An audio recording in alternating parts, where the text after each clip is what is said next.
अस्सलाम वालेकुम। माँ की कुर्बानी। डॉक्टर साहब ने पूछा, बीबी क्या मसला है? खातून बोली, बेटा भूखा रह जाता है, दूध नहीं उतरता, ये लो पर्ची इंजेक्शन लिख के दिया है, लगवाती रहना। कुछ माह बाद वो औरत दोबारा आती है, बोली, डॉक्टर जी हड्डियाँ दर्द करती हैं, बदन टूटता है। डॉक्टर साहब ने जवाब दिया, तो इंजेक्शन बंद कर दो।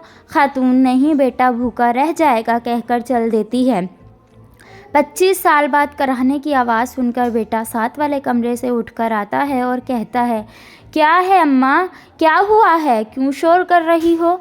माँ जवाब देती है, बेटा हड्डियाँ दर्द कर रही हैं, बदन टूट रहा है। बेटा मुंह बनाकर कहता है, अम्मा फिर कुछ उल्टा पुल्टा खा पी लिया होगा, ना खुद सोती हो ना हमें सोने देती हो।